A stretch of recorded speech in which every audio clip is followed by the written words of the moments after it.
The following program is a Town of Colony television production of the William K. Sanford Town Library.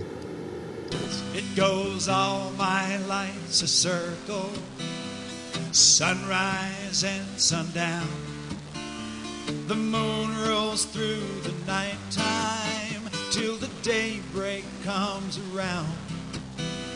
And all my life's a circle, but I can't tell you why. Seasons spinning round again, the years keep rolling by. Good morning or good afternoon. I'm Joe Doolittle. And I'm Kate Detting. And this is Story by Story. Celebrating the human spirit.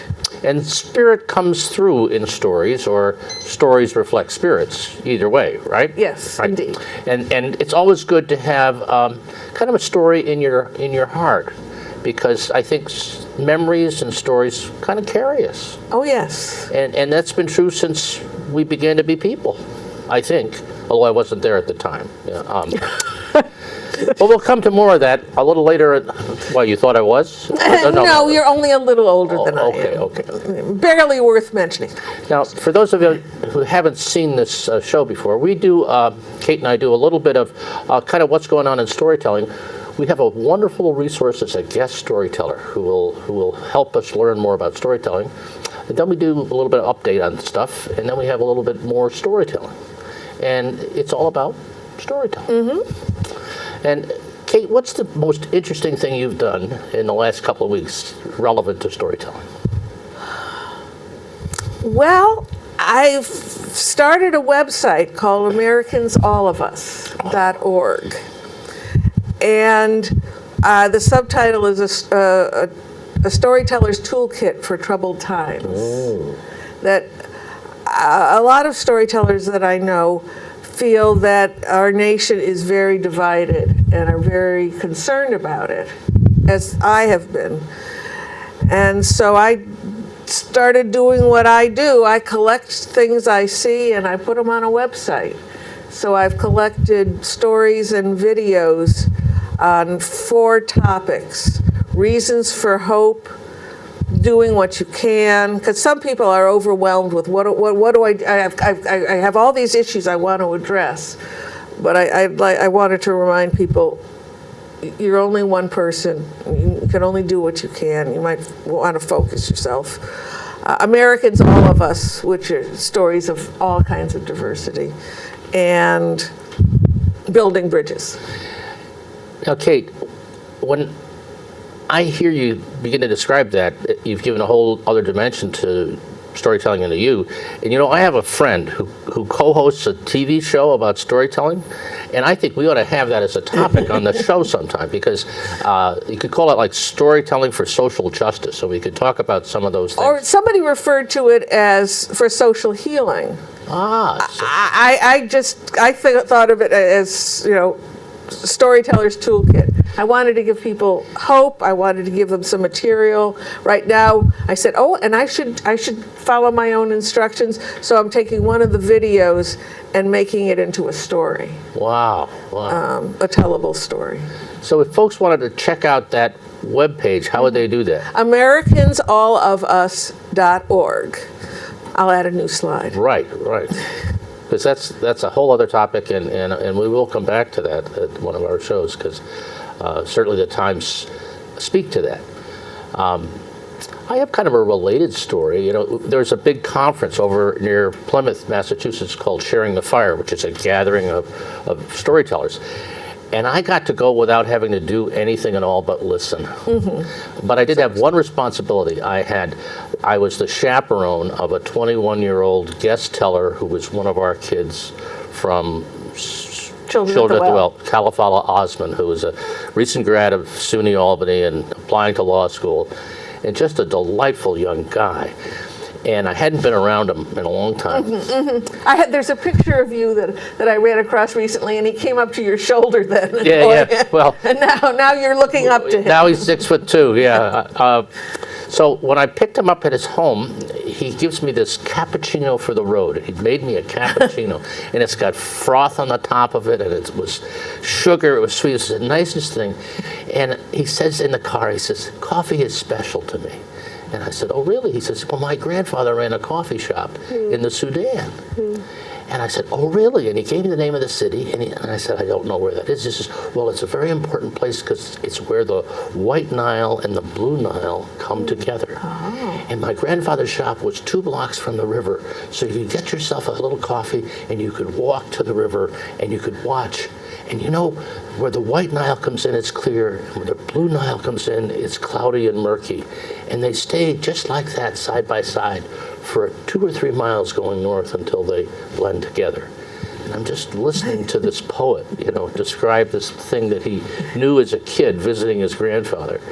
And he gave me cappuccino. It was wonderful. And it just got better from there. It just got better. So Not to mention the actual conference itself, right, which was But hanging chock out full of stuff. And I hope to get Kalafala on the show. And he's just a wonderful example of kind of what young people are all about today, I think. And he's Muslim. Did I tell you that? Oh, he's Muslim. That was the other nice thing to get familiar with another culture again. We have what I think an extraordinary featured guest here, don't we, today? Yes, that when I had an epiphany that I needed to learn about storytelling. I've been retelling stories that I heard just to keep children occupied, channel their energy. When I was in charge of a group of children, my son being one of them. But I told to a large group, and I had this epiphany that night, I have to learn more. As a computer programmer, I didn't know exactly how that was going to fit into my life, Right. But I had this very strong epiphany. So I talked to Lois Foyt Hodges, whom I knew through playing the recorder, a musical instrument, and she said, "Oh, you just missed Jeannine Laverty's fall workshop in the Adirondacks. You'll have to tie up with her sometimes. She's the one to teach you."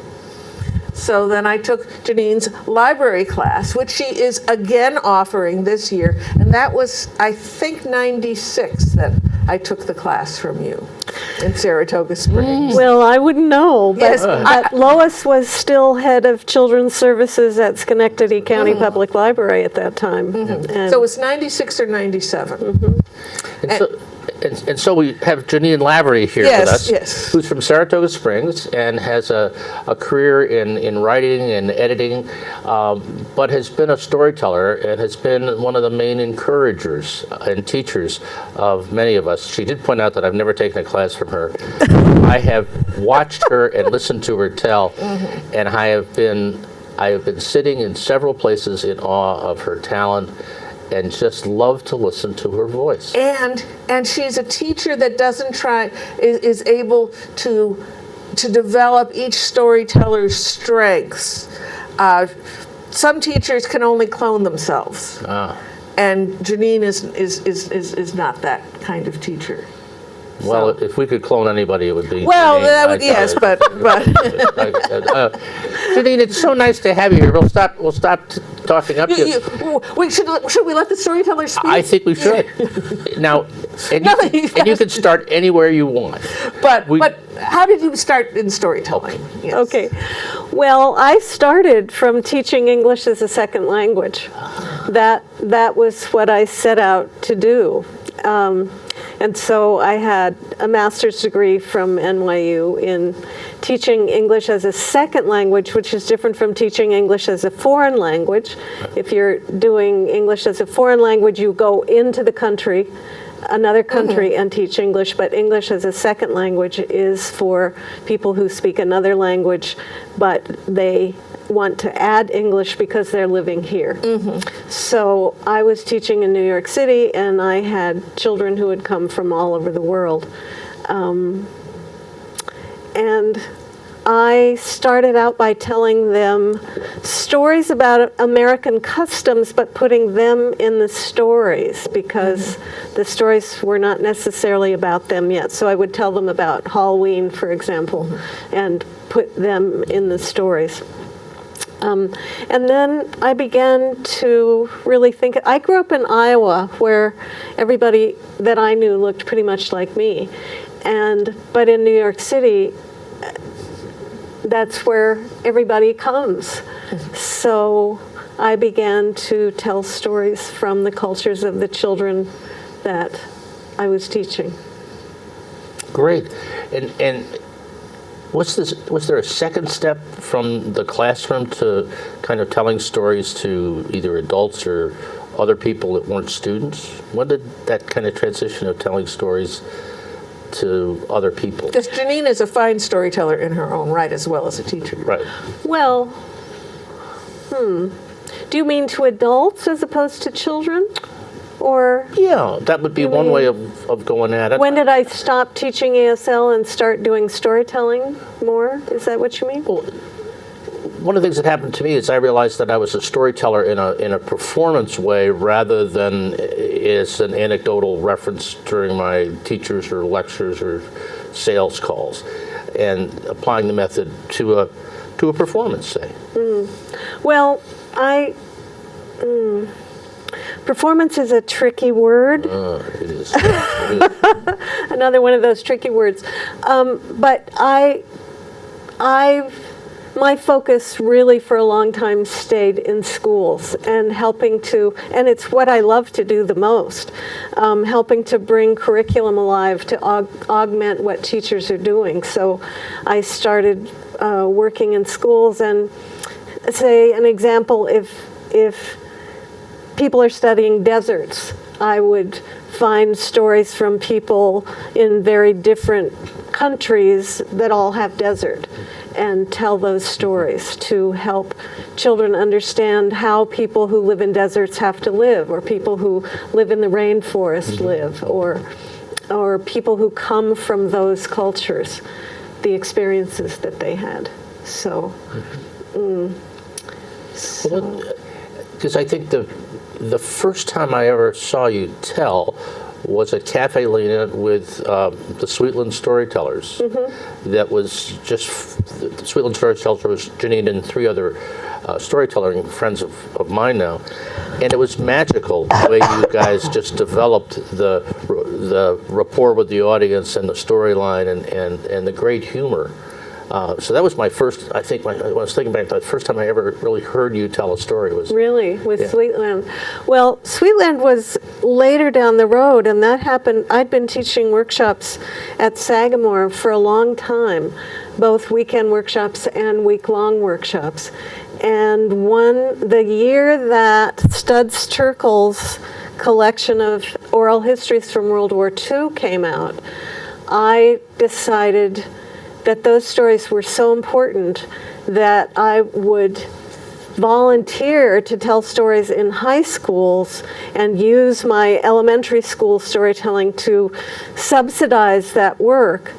And it happened that 2 of the people who came, Sue Spivak and Tom Weekly, came that summer, and they both had brought stories from Studs Terkel's Good War collection at that time too. So we decided that we would do a program about World War II. And that was the beginning of Sweetland. And then Lois Hodges and Becky Holder also joined us. And we told the World War II stories, and then we developed a program of stories from the American War in Vietnam that had both Vietnamese voices and American voices in it. And then we began to just perform together. Other places. Yes. And with other topics. And that's when I saw you at Cafe Lena. You're great. So you didn't start seeing us with the Good War. You saw us when we were telling not from history, but from just things that we collected. One of the stories had to do with a corn shock. I can't remember what it was. Oh, but the corn dolly. The corn Lois dolly, and I told that in tandem. Yeah. So, see, I remember that. Good boy. Good boy. Yes, I got to roll on the floor as I burned up. That story. Now that you bring it up, I do remember that. Jeannine, do you have a story that you'd like to share with us? We've kind of interviewed you here for a while. Well, maybe since we're talking about fire, I'll start with a story that comes from what is now called Puerto Rico, but was originally called Borinquen by the Taino people who lived there. Borinquen means land of brave men. And I just heard Sonia Sotomayor, our Justice. Supreme Court Justice, when she was at Albany last week. And this is a story that I haven't told for a long time, but it's appropriate. One of the things I like to do with my storytelling is also think about the seasons and what's happening. So this has some connection, I think, to the season that we're in right now. So, on the island of Borinquen, among the Taino people, in their language, Taino meant the good ones. There was an especially good man. His name was Milomaki. And he was tall, and probably you would say he was handsome, and he was brave, but he was also very well loved by the people. Not just because of his bravery or his height or his handsomeness, but because he had an especially beautiful singing voice. If you were sick and you heard Milomaki sing, you would feel well. If you were sad and you heard him sing, you would be happy. And people from all over the island began to come and try to hear Milomaki sing, either for healing or just for joy. And at that time, the gods who were watching over the island and keeping things in order felt that this was not what should be happening, that people were giving too much love and adoration to Milomaki. And they began to watch and wait and see how he might come to his downfall. Well, one day, Milomaki was heading out toward the beach, and the fishermen were coming up from the beach, and they had been in the sun all morning. They had heavy loads of fish on their backs, and they were sweaty and hot, and they said, Milomaki, sing us a song and make us feel better. We're so tired. So Milomaki turned and went back into the rainforest a bit, and they came to a clearing, and it was a little cooler away from the beach, and he sang them a song of cool, refreshing breezes. And the men began to feel refreshed, and they began to stand up taller.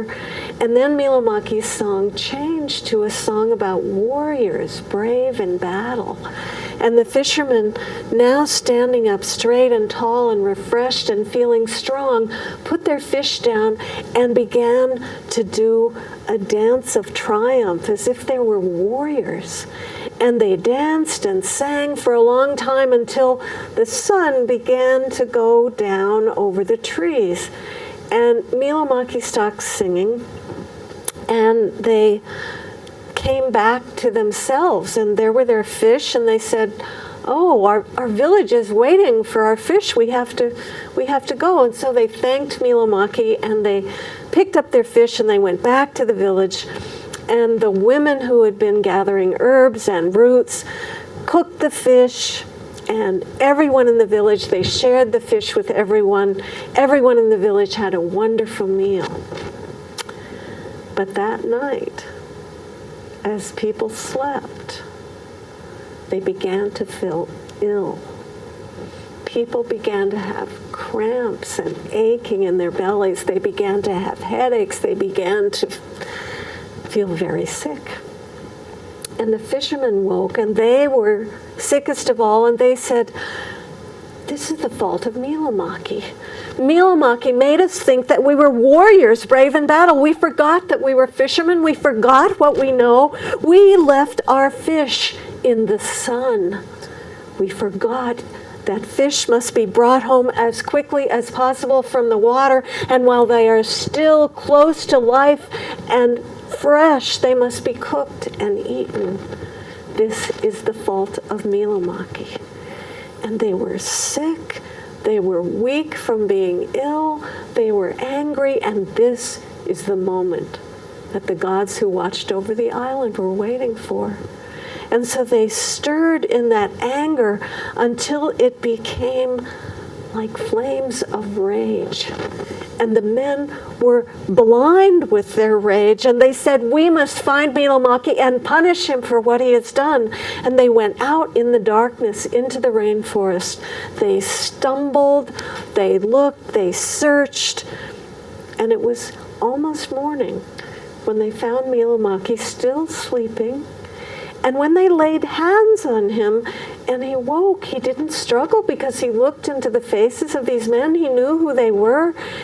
He didn't wish them any harm. He was confused. But the gods had stirred in the anger of these men until they said, "We will make Milomaki feel the anger and the rage that we feel. We will build a fire around him." And they took Milomaki and they found dry sticks and a great dry log. And they took him out onto the beach and they bound him with vines and they started the fire at his feet around his body. Now Milomaki knew that the life he had always lived was coming to an end. And he began to sing. He began to sing from the depths of himself. He began to sing of water and rain and wetness. And as he sang, water began to come over the island. And it came first into the rainforest and it dripped down through the top canopy of the trees and then rolled down along the vines and the trunks and soaked into the soil. But it also began to fall in that fire. And it began to fall on the men who were raging around Milomaki, and the rain cooled that anger, and suddenly the blind rage was swept away from their eyes, and they saw what they were doing to the great singer. "Milomaki, no," they said. But it was too late. The great singer was swept up in the flames. Steam rose from the water. And the Taino people say that the first of the greatest of the palm trees rose up in that spot where Milomaki, the great singer, had come to the end of his life here on earth. And that the royal palm, taller than all the other palms, came from the spirit of the great singer. And whenever the people stood under the royal palm, they could hear those breezes blowing through the palm tree, and they could hear and remember the voice of Milomaki. And so now, when we stand under the palms, we can listen to the sound that comes through the palm fronds. And if we are sick, we will feel well. And if we are sad, we can feel happy. And remember the great singer who gave his life and started the royal palms. Oh, thank you, thank you, thank you. So that's from a collection of stories called Long Ago in Puerto Rico, and those stories were collected by Pura Belpré, who grew up on the island. Wow, that's a great story, just a great story. And it echoes down. That's a traditional story that's come out of the tradition of the island of the Tejano people, and it relates to today in terms of the palm trees you see on the beaches, and it connects that present way back to this beginning, that people today have little understanding of, right? And so that's one of the reasons you bring a story like that out. Yes, but I think it also, I mean, one of the reasons I told it today was not only because our Supreme Court Justice reminded me of her Puerto Rican background, but also because it's Easter. That's true. As we do this taping. And this is a great hero who lost his life, who gave his life for something greater and more permanent. And however these ancient stories connect, in many cultures, there are these stories that tell us about why we came to be, why we're here, why we have the landmarks we have, why we have the parts of our land that we have, and how heroes give up their lives so that others can live. I mean, these stories come out of humans everywhere. That's really rough. Thank you for the little connection to Easter. I hadn't thought about that.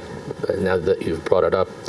Jeannine listens to stories with such a background in. She hears things that I didn't think I had put in, but getting her feedback is oh, right, yes, that connects And to that. that's why I think that as storytellers, it's really crucial that we school ourselves in traditional stories so that we know where we've come from and so that we can understand that the stories that we hear from other people have echoes in our stories. When I was listening to Kay Olin and Tom Porter tell Haudenosaunee stories, and when Tom was telling us that they believe they came from another planet, I was thinking about, oh my gosh, the Cherokee story of the Milky Way, which is a story about the great dog coming down. And I thought, oh, I want to learn more Milky Way stories. I want to, Well, the three of us were at that same Well, it was a story performance. Sunday. It was a story Sunday, and one of the things that struck me was that the mother, the woman who was going to become Mother Earth, she was instructed, do not take any fruit from the tree of life. Do not pick any fruit. I'm going, ooh, Eve, ooh. Right. And I thought of a Hans Christian Andersen story that I tell where the young student is reading a book of poetry, and the goblin who looks through the keyhole, what he sees is this great tree with all kinds of fruit and faces of young men and young women. And so, of course, Andersen wrote his own stories, but he took from the tradition of other stories. So I thought, oh my goodness, there's that tree with mixed fruit again. And one of the other things about the similarity between some of these old stories is that our Christian story connects with some of the Native American stories. The Iroquois story of the Confederation forming around the Peacemaker.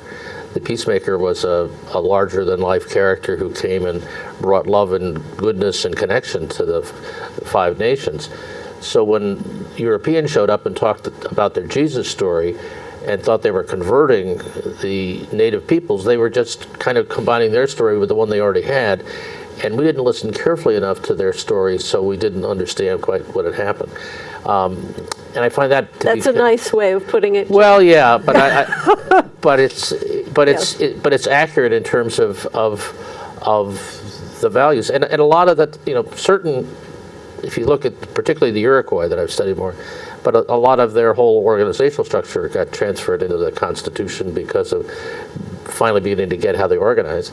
And there's a program that'll be not available to you because it'll be passed this Saturday out at the Kanashoreki, or Kanashak, I can never say. Ganajohaleke. Ganajohaleke, and it's about the influence of the Iroquois women on the woman's suffrage movement, because the Confederation was a matriarchy, and there was a lot of cross-pollination between what was going on in Seneca Falls and what was going on among the native peoples. All cultures were matriarchies in the beginning because you could see that children came from women. Right.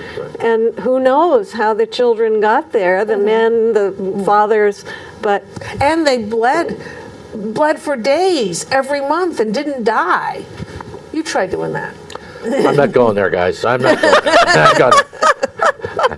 I know PMS when I see it coming. So. This is not where any of us expected to go at this moment. But we've got your attention out there, I know. That's what stories do. But the role of a person who can be the intermediary exists in so many cultures. A person who is less than a god but more than a human, and who is the intermediary between the ruling forces, whether we believe them to be the forces of the natural world and the humans and all the creatures, all the life that's on Earth. I mean, I thought about telling you an Australian creation story today. The people are the last things to be created, you know. There and in Genesis. In many places, right. yeah. That's why animals could talk in many of these stories. They were the first people. And I was reminded in your story of the Greek gods, who were had less than stellar characteristics, in my opinion. I'm going, oh, they had a really awful view of life, didn't they? If their gods were petty and manipulative, but they were also great and powerful and gave gifts. And there was an order that human beings needed to know that they didn't have all the power. And that's a real reason why we need to listen to these stories, because we've come to think that we have all the power, and we don't. We really don't. At one point I was thinking, oh, well, we've conquered fire. And I'm going, now, wait a second. Why are there firehouses everywhere if we've conquered fire? Bong. Let's not go there. Yeah. Or water? No. Anyways, we're about halfway through the show. We probably ought to just take a little break and talk about some of the opportunities to listen and to take advantage of storytelling that are coming up. And Kate, you're going to do that, right? Yes. And they're done chronologically. So starting on May 2nd, First Tuesday, Tales and Stuff, a series that Joe runs at Arthur's Market in the Stockade section of Schenectady.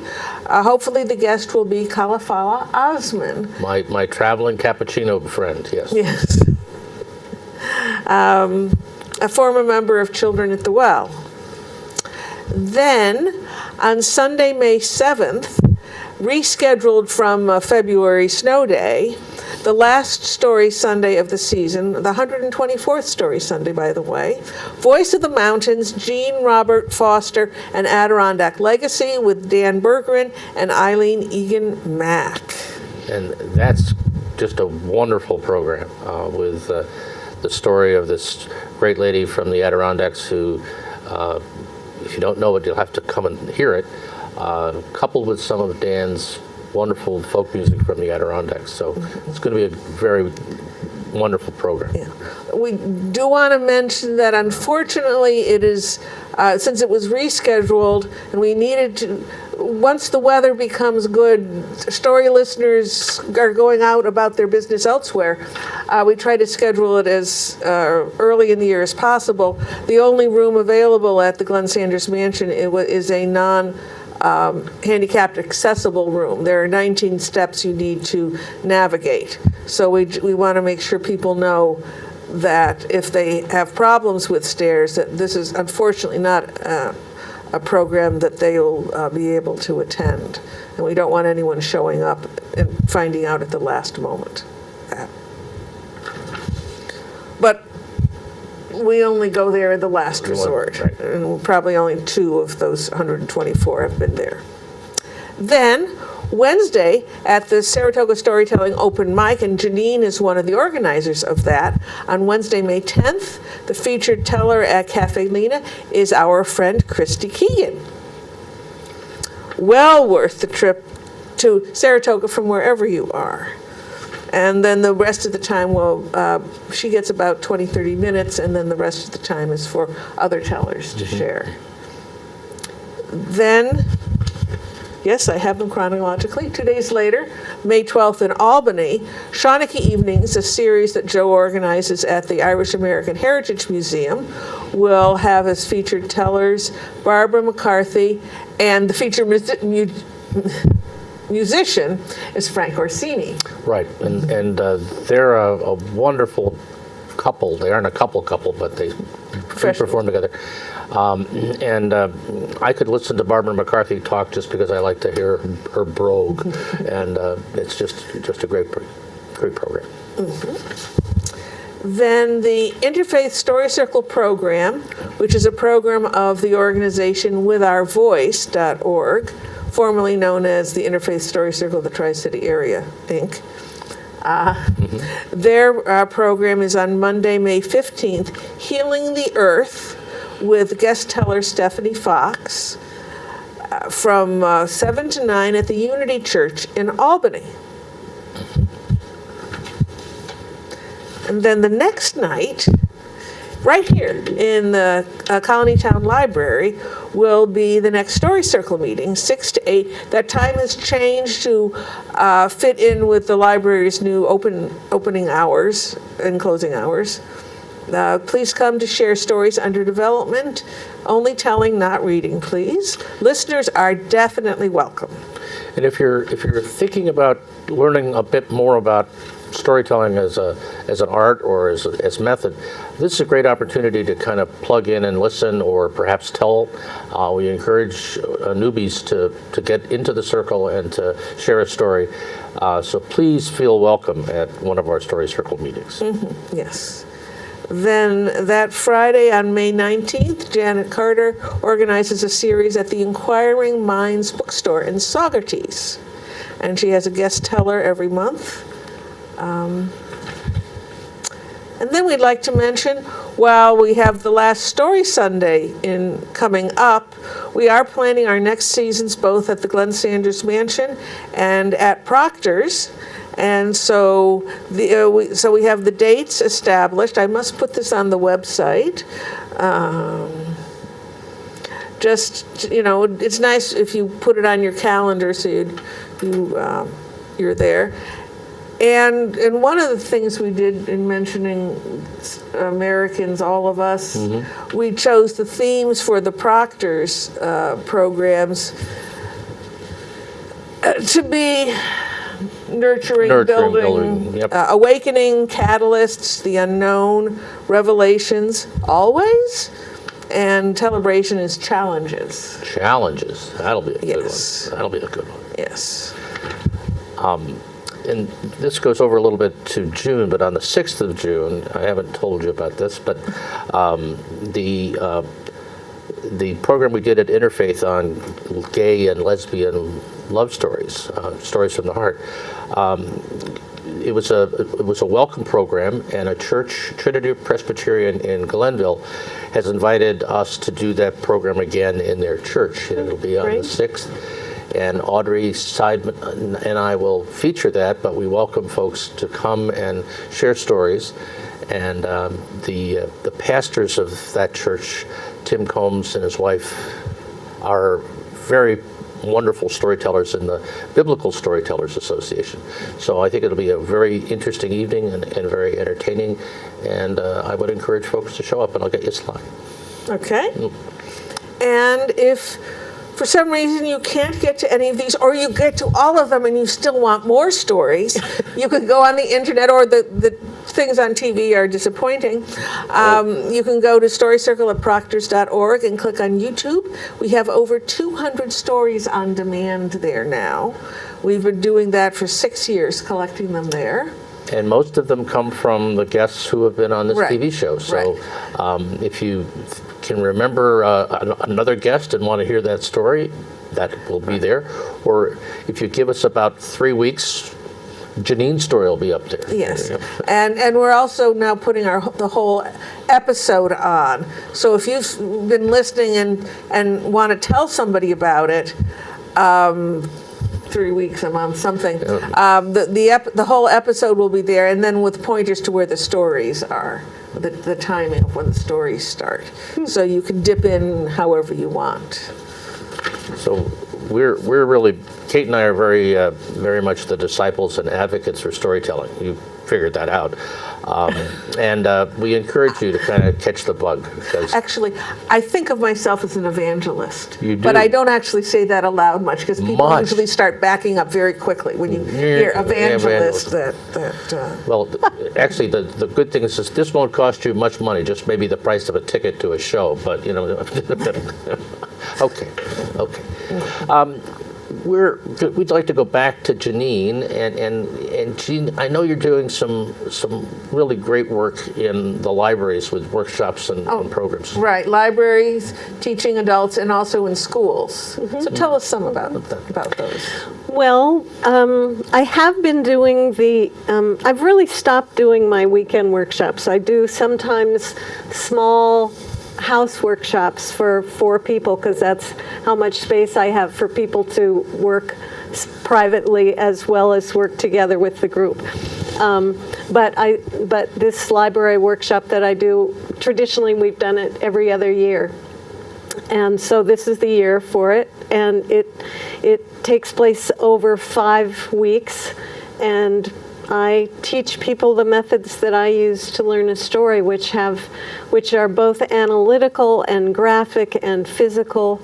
They kind of partake of Howard Gardner's multiple intelligences. So some people learn well with their bodies, some people learn well analytically, some people learn well by drawing, and we do all those things too. I like to think about it as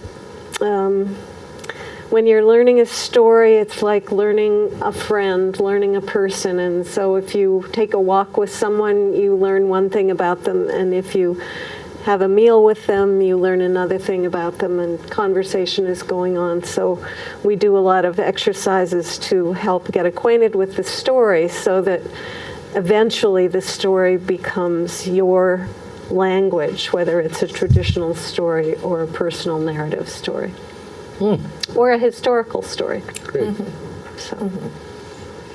And does the approach vary if you're dealing with kids versus dealing with adults, or just a little bit of emphasis? Well, actually, I do a lot of the same exercises with children that I do with adults. Once children have enough language and analytical capability and writing skills, I don't usually start those until 3rd or 4th grade. And the storytelling that I have coming up will be in a school in Voorheesville where the 5th grade, at the end of the school year, they do all of their curriculum, science, history, language arts. They do it all through the study of the journey of Lewis and Clark. Oh, wow. And they have me tell the story of Lewis and Clark through the eyes of Sacagawea, or as many people call her, Sacagawea. And because there is so much writing about her, but of course no one knows how she really looked, or even though we have a coin that has her with her baby on her back. So that's lovely work. And one of the things that she represents for me is she was stolen from a hunter-gatherer tribe into an agricultural tribe. So she is really the person who represents that time when human beings went from hunter-gathering into agriculture, and she can articulate how this way of treating the earth is so strange to her, and what she misses, and but yet she sees that people are stronger and healthier. They have more to eat. Well, and the other thing for kids is she was only 14. I mean, you know, the issue of being young and then being so valuable as the... Because she knew so much traditionally from her people. Right. She knew so many plants and roots and foods and grasses and could recognize where to find them. And she saved them many times. And she saved the journals. I remember the story when the boat turned over, so that that is such a great format for the synthesis of that kind of curriculum, and the personality of that young woman as the carrier of all the learning. Wow, that gives me a great new respect for both for you and for the Voorheesville school system. Oh, they do. Voorheesville does wonderful work with arts and education. It's a really strong part of their curriculum. I'm fascinated by that, and we could talk about that because she's one of my favorite characters. But we need a story. But we have about 13 minutes left, and I think you have another story for us. Yeah. These shows go very quickly. So again, thinking seasonally, this is our mud season. So I decided that I would like to tell you a story that comes from the Hopi people. And this was collected by Harold Corlander. And he collected stories from many different cultures, and this is in his this is my version of what is in his collection called The People of the Short Blue Corn.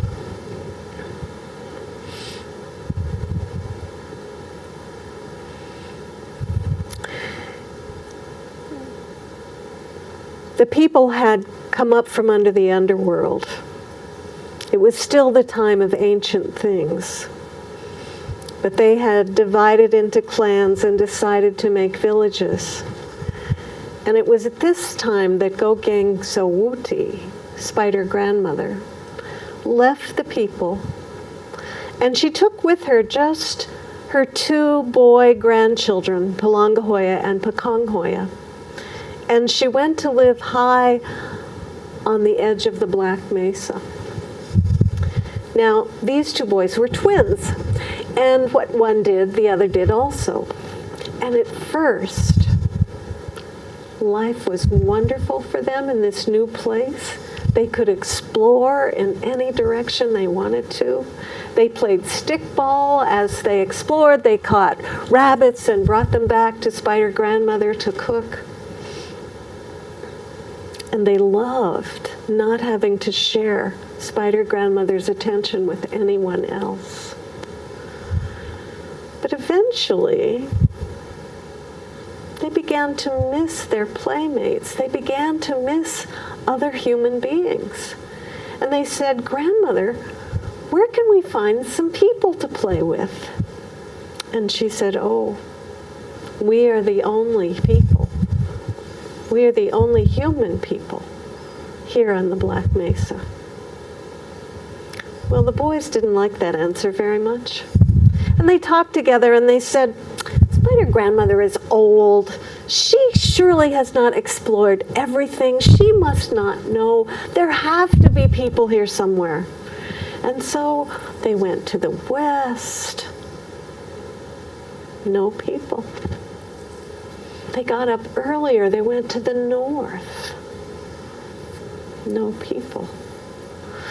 Every time they went out, they could only go as far until the sun was high over their heads, because they knew that it would take them the time from the sun to go down to get back home to Spider Grandmother. They began to wake earlier and earlier.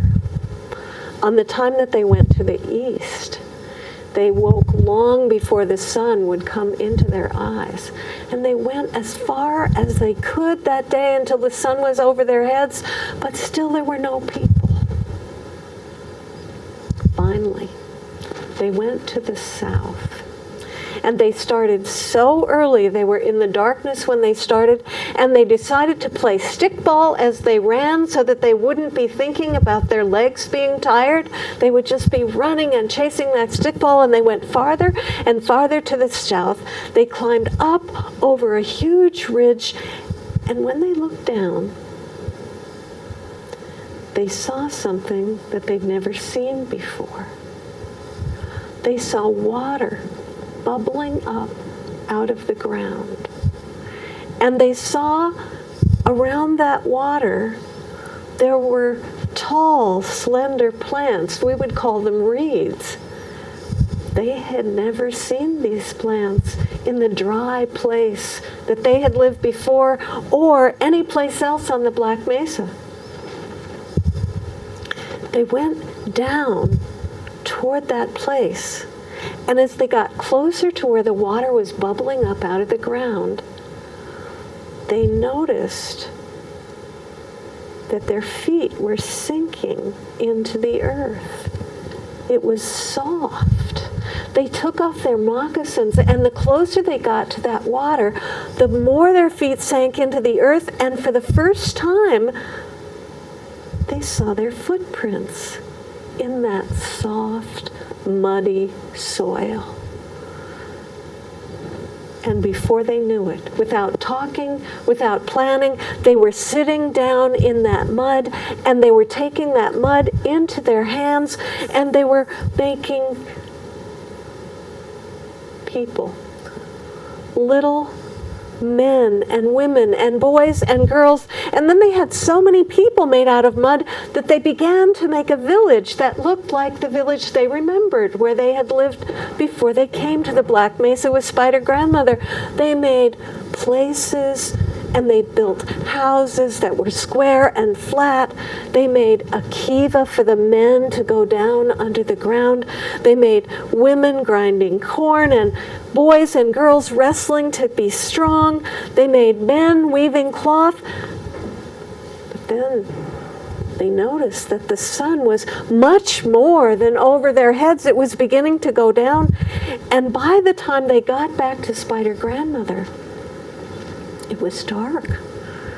And Spider Grandmother was a darker darkness against the night, standing outlined.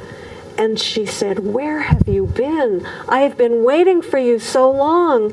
And they said, "Oh, Grandmother, you know we've been looking for people. And we've gone all the directions, but today we went to the south." "And did you find people?" she said. "No, Grandmother, we didn't find any people, but we came to this place where the water bubbled up out of the earth, and Grandmother, the earth there stuck together. We started making people, and we made a village just like the one we remembered that we came from. And Grandmother, we weren't lonely all day long today, and tomorrow we're going back there." "No," she said, "not tomorrow. Wait 4 days. Wait for your village to dry. Wait 4 days, and then you may go back to your village." Well, you know how sometimes 4 days pass and we don't even notice. But when you're waiting for 4 days, for something like your birthday or something you really want a trip you want to leave on, which is the case with the boys, the time seemed so long and heavy, and they began to quarrel with each other. But finally, on the 4th morning, they rose in the darkness. They came to the place where they had climbed up, and as they were climbing up, Sacagawea said, "I hear something." And Sacagawea said, I do too. It sounds like people's voices." And when they got to the top and looked down, they saw that little mud village they had made was now a great, regular-size village. And Sacagawea said, Look at that woman grinding corn. I remember shaping her. Look at that man on the roof. He's the watchman. I put him there. And they looked at each other and they said, this must be what Spider Grandmother meant by drying. And they ran down toward that village. And the man who was on the roof saw them coming. And he called out, Kiava Kovi, which means someone is coming in the Hopi language. And when Palanghoya and Bakonghoya arrived at that village, every family from every house was waiting. And every family invited them in and gave them melon and corn and peaky bread made of that blue corn. And at the end of the day, one of the men of the village took them down into the kiva as if they were no longer boys. When they were ready to leave the village, the light was leaving the earth. And their arms were full of peaky bread, and they went as fast as they could back to Spider Grandmother, but again, she was a dark silhouette against the sky. And she said, it is so late. I was so worried. Where have you been? They said, Grandmother, don't you remember? This is the day when we could go back to our village. Oh, she said, yes, your village. Was it dry? Oh, yes, Grandmother. They said it was truly dry. And were there people? She said. Oh, yes, Grandmother. There were so many people. Look, they gave us all this peaky bread to bring back to you. And Spider Grandmother said, yes, because you created these people out of mud and loneliness, they will be as if they are your children. That is how we are all created. And you must treat them well forever. And so it is said that the village of Lameva, where that spring is, and the people of the Reed clan were created out of mud and loneliness by Palanghoya and Pakonghoya and brought to life by Spider Grandmother. Oh. Oh. So we should all be spending more time playing in the mud.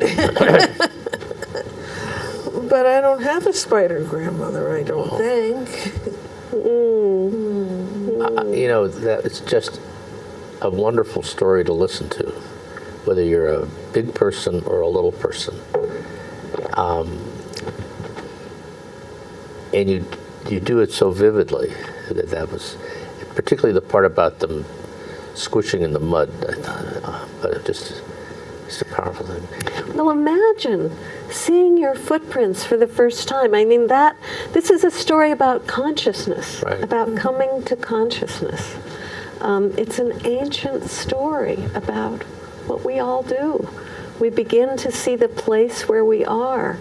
You know, Wendell Berry tells us we need to stay in the place where we are and learn what that place has to teach us. Yeah, that's true. And that is a wonderful note to end on because we have run out of time. Thank you very much, Jeannine, for joining us today. Thank you, Jeannine. And thank you for thank inviting you, Kate. me. And this was just a very memorable hour. Thank you so much. And for me too. Thank you. Good. And we hope you come back and join us or visit us on the internet. Thank you very much. Good cheer. It goes all my life's a circle, sunrise and sundown. The moon rolls through the nighttime till the daybreak comes around. And all my life's a circle, I can't tell you why. Seasons spinning round.